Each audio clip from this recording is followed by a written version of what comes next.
Permanently it has to be like that, even though it is not going to be there, and even though you know that it's not going to be there, but you, systematically speaking, you are sort of like expecting that beautiful smell. Beautiful smell means nice smell that you think it is nice, but it's not necessarily nice, you know. If I have many dogs around me, and sometimes I use a perfume, and because they make nasty smell around me, so I use perfume, and they hate it. They like their smell, which I don't like. So what does that mean? What does it explain? It explains emptiness. They hate perfume. That I'm telling you, really. When I put the perfume, they will run and they will sort of scream, and they will rub their head and body against the carpets and everything to clean them. It's just like they're becoming like a little bit mad, panicky. And it's the same thing. Same thing happens to me when I smell them. I feel very bad. When I enter my room, that's too bad. Immediately I have to run in the toilet and get some perfume. What does this mean? This means nothing but emptiness. This is something that we have to understand. Equanimity. The Buddha Shakyamuni said, equanimity. So this is the thing that we have to really cope with, and you have to really understand deeply, experientially. You have to understand. Not only sort of like a coping, like, okay, be patient, be tolerant, okay, it's bad, but doesn't matter, okay, let it be. No, not like that. You have to be experientially over it. You have to get over it. And that is, it's a big deal. It's a big target to sort of achieve, but it is not a very, how do you say, it's not an impossible thing, impossible to achieve, because it's a matter of a mind, conceptual thing.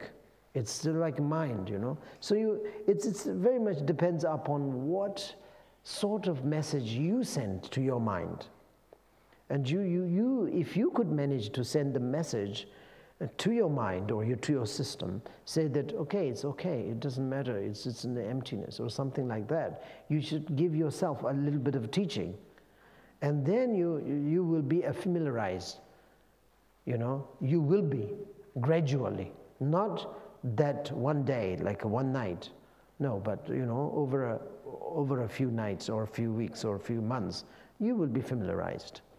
And then you will be okay. This is what actually is happening in our day-to-day life. When you say, I get used to it. I get used to it. Yeah, that's true. And you get used to it. For example, the couples, when they live together, they have the other couple, the other man has maybe a very bad smell, But you start living together, and then you get used to it. And then you don't know what smell he has or she has. It doesn't matter. We are always together anyway. So it doesn't matter. So you get used to it. So this means, it's unknowingly you are meditating anyway, So that's the thing. So that's what meditation actually means. Meditation means you got to be familiarized with the things around you. So it's the same thing, similar thing. It has to be done in a truth nature, the nature also. So that's the thing, and if you don't get to know this, don't get to do that, then of course how can you sort of meditate? How can you get to know the nature? You can't. You can't really be able to put yourself into the position, inside of the position, in a position anyway. You can't. So then they always, the good is good and bad is bad, the black and white. And that even though these two are the creation of yourself, but it's there. So you can't equanimity, you can't do it you can't, how do you say, merge them or understand them into the equanimity.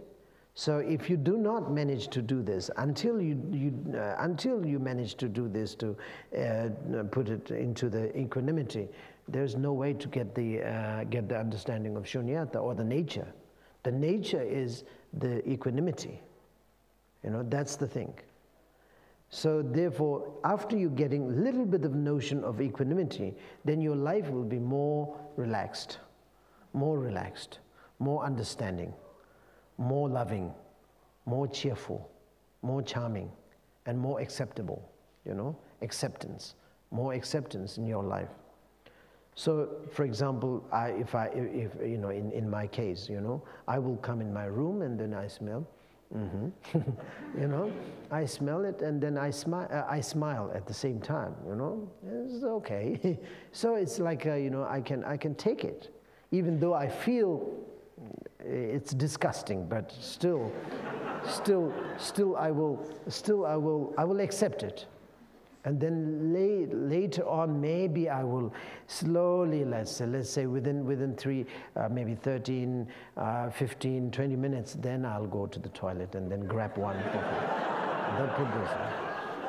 I'll have a time to do so. I don't have to rush and get angry at the dog and this and that. No, I can just have a bit of time to do so. So it's nice. It's more healthier. And I know, it's much more sort of relaxed, and the dogs will be happier, I will be happier, and entirely harmonious, harmonious, we all will be living very happily, very nicely.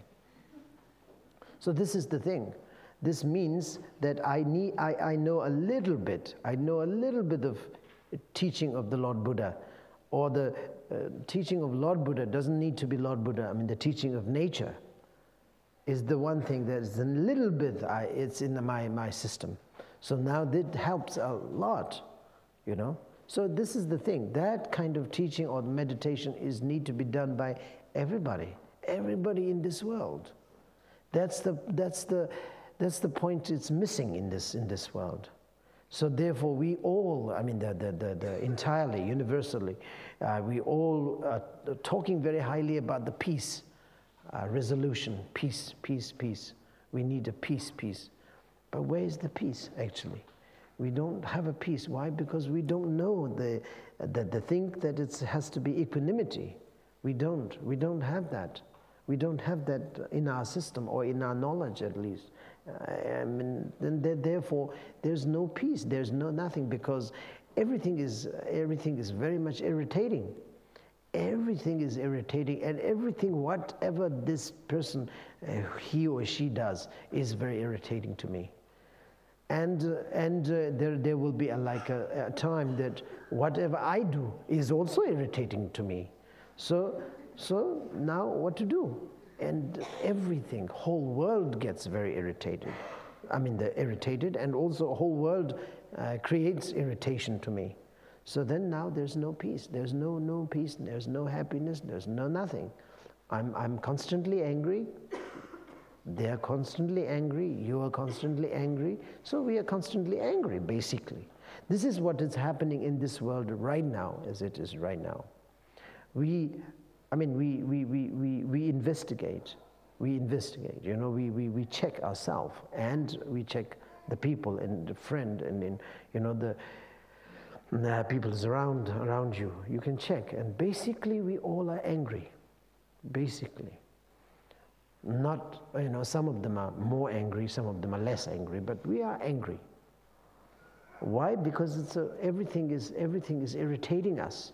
So therefore, we are very much angry. We are very much like projecting the negativities to others.